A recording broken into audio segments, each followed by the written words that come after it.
찬송가 299장을 찬양하며 8월 24일 목요일 새벽 기도회를 하나님께 올려드립니다.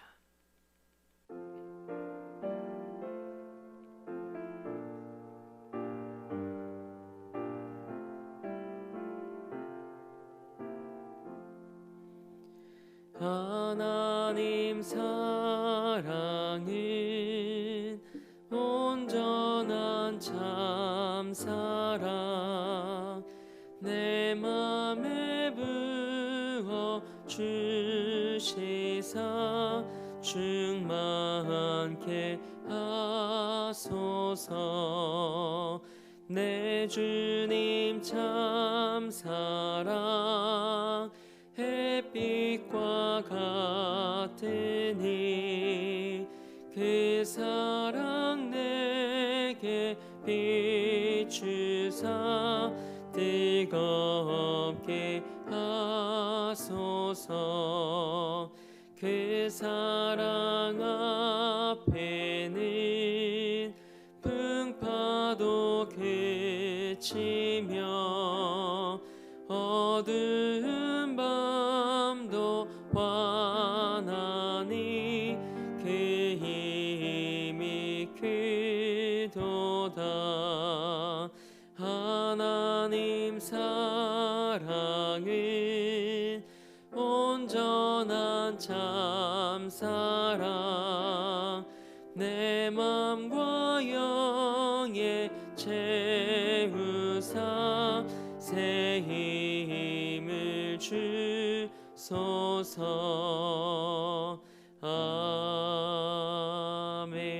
아멘. 사도신경으로 우리의 신앙을 고백합니다. 나는 전능하신 아버지 하나님, 천지의 창조주를 믿습니다. 나는 그의 유일하신 아들, 우리 주 예수 그리스도를 믿습니다.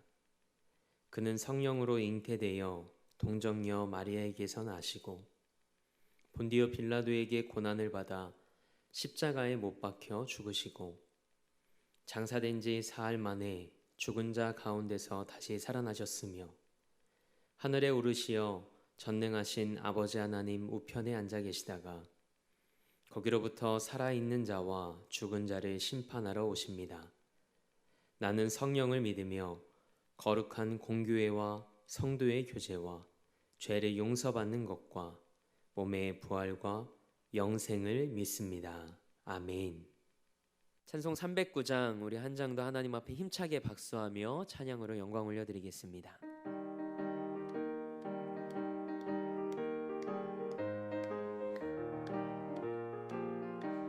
목마른 내 영혼 주가 힘이 허락한 그 귀한 영생수 주여 갈망합니다. 그 약속 따라서 힘써 간구하오니 오 주여 내 기도 어서 들어주소서.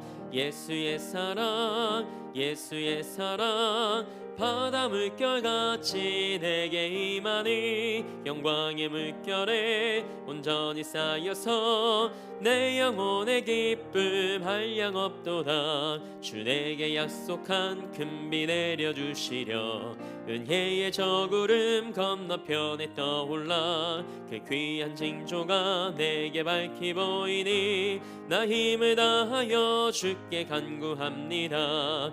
예수의 사랑 예수의 사랑 바다 물결같이 내게 임하니 영광의 물결에 온전히 쌓여서 내 영혼의 기쁨 한량없도다. 은혜의 소낙비 지금 흡족히 내려 구원의 큰 강물 흘러차고 넘쳐서 내 주한 모든 죄 모두 씻어버리니 나 지금 은혜를 충만하게 받았네. 예수의 사랑 예수의 사랑 바다 물결같이 내게 임하니 영광의 물결에 온전히 쌓여서 내 영혼의 기쁨 한량없도다. 그 차고 넘치는 주의 은혜의 물결 힘차게 밀려와 내게 만족합니다. 오 할렐루야로 주를 찬송하오니 내 맘의 기쁨이 항상 충만함이라. 예수의 사랑 예수의 사랑 바다 물결같이 내게 임하니 영광의 물결에 온전히 쌓여서 내 영혼의 기쁨 한량 없도다. 아멘. 오늘 우리에게 주신 하나님의 말씀은 이사야서 63장 7절에서 14절 말씀입니다. 하나님의 말씀을 받겠습니다 고백한 후에 저와 여러분 한 목소리로 합독하겠습니다. 하나님의 말씀을 받겠습니다. 내가 여호와께서 우리에게 베푸신 모든 자비와 그의 찬송을 말하며 그의 사랑을 따라 그의 많은 자비를 따라 이스라엘 집에 베푸신 큰 은총을 말하리라. 그가 말씀하시되 그들은 실로 나의 백성이요 거짓을 행하지 아니하는 자녀라 하시고 그들의 구원자가 되사 그들의 모든 환난에 동참하사 자기 앞에 사자로 하여금 그들을 구원하시며 그의 사랑과 그의 자비로 그들을 구원하시고 옛적 모든 날에 그들을 드시며 안으셨으나 그들이 반역하여 주의 성령을 근심하게 하였으므로 그가 돌이켜 그들의 대적이 되사 친히 그들을 치셨더니 백성이 옛적 모세의 때를 기억하여 이르되 백성과 양 떼의 목자를 바다에서 올라오게 하시니가 이제 어디 계시냐? 그들 가운데 성령을 두시니가 이제 어디 계시냐? 그의 영광의 팔이 모세의 오른손을 이끄시며 그의 이름을 영원하게 하려 하사 그들 앞에서 물을 갈라지게 하시고 그들을 깊음으로 인도하시되 광야에 있는 말같이 넘어지지 않게 하시니가 이제 어디 계시냐? 여호와의 영이 그들을 골짜기로 내려가는 가축같이 편히 쉬게 하셨도다. 주께서 이와 같이 주의 백성을 인도하사 이름을 영화롭게 하셨나이다 하였느니라. 아멘. 하나님의 말씀으로 새로운 하루를 여는 사랑하는 성도님들의 삶이 하나님의 은혜를 늘 기억하는 삶이 되길 주님의 이름으로 축복합니다. 오늘은 멈추지 않는 은혜라는 제목으로 하나님의 말씀 함께 나누고자 합니다. 하나님의 사람이라고 언제나 승리하는 삶을 사는 것은 아닙니다. 때로는 실패하기도 하고 넘어지기도 합니다. 그러나 우리가 이 사실 하나만큼은 잊지 않기를 원합니다. 하나님은 우리를 사랑하셔서 결코 포기하지 않으십니다. 자녀가 아무리 잘못했다 하더라도 부모와 자녀의 관계가 변할까요? 아무리 말 안 듣고 미워도 하나님이 내 삶에 허락하신 자녀라는 사실은 변하지 않습니다. 그래서 용서합니다. 또 끌어안게 됩니다. 하나님이 선물로 주신 딸이고 아들이니까 그 존재만으로도 너무 사랑스러운 거죠. 어떻게 자녀를 포기합니까? 어떻게 잊겠습니까? 하나님께서 우리와 함께 하시겠다고 약속하셨습니다. 우리를 떠나지 않으시고 우리를 버리지 않으시겠다고 말씀하셨죠. 이 말씀이 여러분을 향한 하나님의 약속의 말씀이 되길 축복합니다. 오늘 말씀은 이사야 선지자가 하나님께 이스라엘을 기억하고 그들을 구원해 주시길 간구하는 탄원의 메시지입니다. 하나님은 이스라엘을 그분의 백성이자 자녀 삼으시고 그들의 구원자가 되어주셨습니다. 그래서 사랑과 자비로 인도하시며 약속하신 가나안 땅으로 인도하셨죠. 하나님은 그 모든 시간과 과정 속에 언제나 이스라엘과 함께 하셨습니다. 본문 9절 말씀을 함께 읽겠습니다. 그들의 모든 환난에 동참하사 자기 앞에 사자로 하여금 그들을 구원하시며 그의 사랑과 그의 자비로 그들을 구원하시고 옛적 모든 날에 그들을 드시며 안으셨으나. 아멘.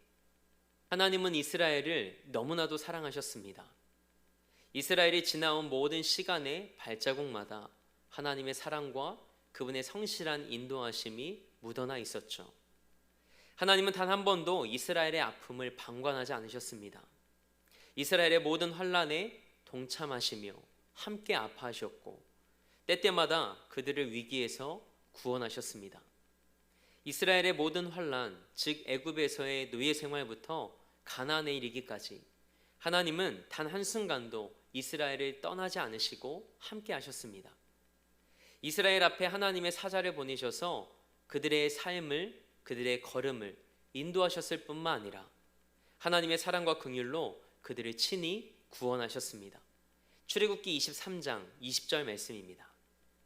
내가 사자를 내 앞서 보내어 길에서 너를 보호하여 너를 내가 예비한 곳에 이르게 하리니. 아멘. 그리고 하나님께서 이스라엘 백성들을 얼마나 사랑하셨는지를 단적으로 보여주는 말씀이 있습니다. 9절 하반절에 옛적 모든 날에 그들을 드시며 안으셨으나 라는 말씀입니다. 이 말씀이 제게 큰 은혜와 감동이 되었습니다. 하나님께서 이스라엘 백성을 어떻게 사랑하셨고 또 보호하셨는지를 자세히 묘사하는 말씀이죠. 신명기 32장 11절에서 12절 말씀에도 마치 독수리가 자기 날개를 펴서 새끼를 받고 그 날개 위에 새끼를 업은 것처럼 하나님께서 홀로 이스라엘을 인도하셨다는 말씀이 있습니다. 풋프린팅이라는 이야기를 한 번쯤 들어보셨을 겁니다. 한 사람이 예수님과 함께 인생이라는 길을 걸어갑니다. 시간이 흐르고 이 사람이 예수님과 함께 광야길에 들어서게 되죠. 그런데 어느 순간부터 발자국이 하나밖에 보이지 않는 겁니다. 걸어온 흔적을 바라보던 이 사람이 예수님께 묻습니다. 예수님, 제가 가장 힘들고 어려울 때 예수님은 어디에 계셨나요? 그래서 예수님이 이렇게 말씀하시죠. 내가 너를 업고 그 광야길을 홀로 걸어왔단다. 이것이 바로 하늘 아버지의 마음입니다. 그런데 이스라엘은 그런 하나님께 어떻게 반응했을까요? 하나님께 반역하여 성령을 근심케 했답니다. 본문 10절 말씀을 함께 읽겠습니다. 그들이 반역하여 주의 성령을 근심하게 하였으므로 그가 돌이켜 그들의 대적이 되사 친히 그들을 치셨더니. 아멘. 하나님께서 사랑하는 이스라엘을 친히 치시고 심판하셨답니다. 마음이 얼마나 아프셨을까요? 문제는 하나님께서 회복시켜주지 않으시면 이스라엘은 스스로 하나님께 돌이킬 수 없는 완악한 존재라는 사실입니다. 그래서 이사야 선지자는 하나님께 이스라엘을 구원해 주시길 탄원합니다.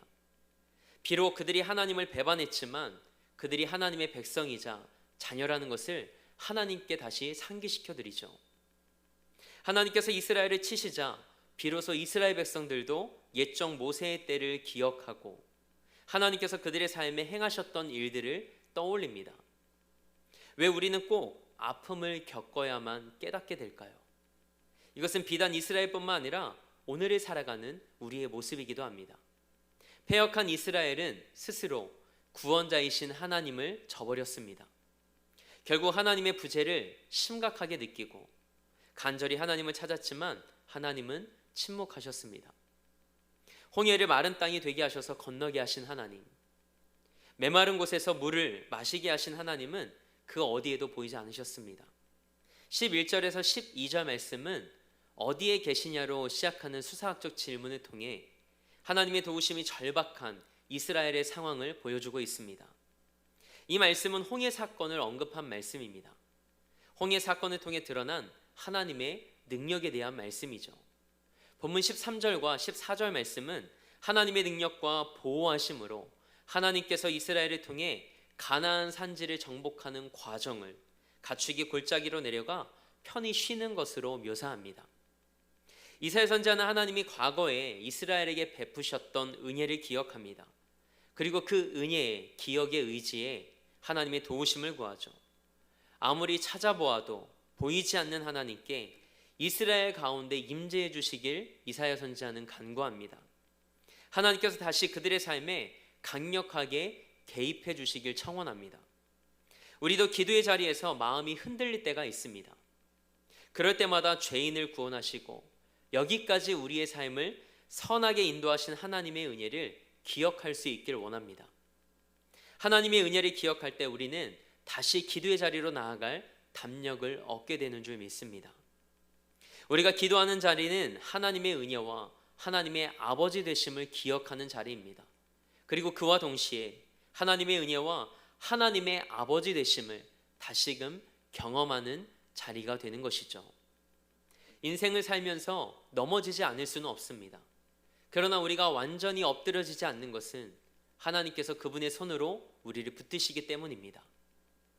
자기 백성을 잊지 않으시는 하나님의 약속을 의지할 때 우리를 붙드시고 다시 은혜의 자리로 인도하시는 하나님의 성실하심, 그 하나님의 신실하심을 경험할 수 있길 주님의 이름으로 축복합니다.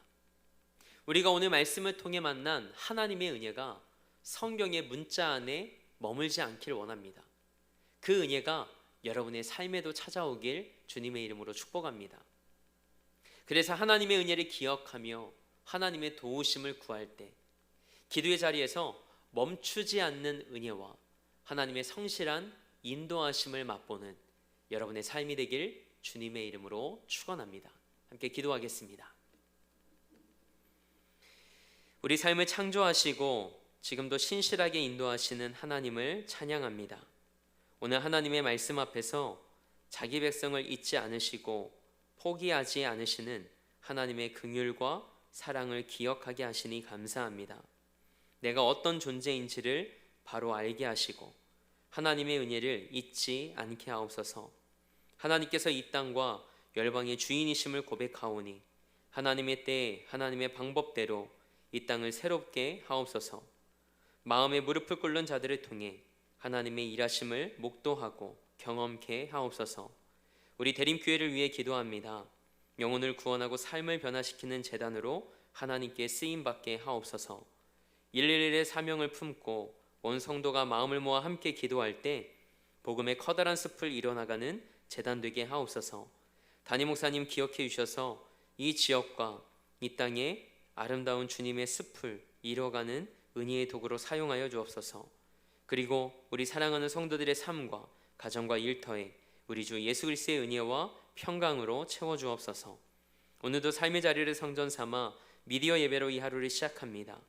오늘도 우리를 붙드시는 살아계신 하나님의 손길을 경험하며 멈추지 않는 은혜를 경험하는 하루가 되게 하옵소서.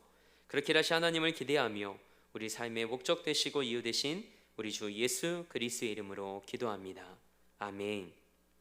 하늘에 계신 우리 아버지의 이름을 거룩하게 하시며 아버지의 나라가 오게 하시며 아버지의 뜻이 하늘에서와 같이 땅에서도 이루어지게 하소서. 오늘 우리에게 일용할 양식을 주시고 우리가 우리에게 잘못한 사람을 용서하여 준 것 같이 우리 죄를 용서하여 주시고 우리를 시험에 빠지지 않게 하시고 악에서 구하소서. 나라와 권능과 영광이 영원히 아버지의 것입니다. 아멘.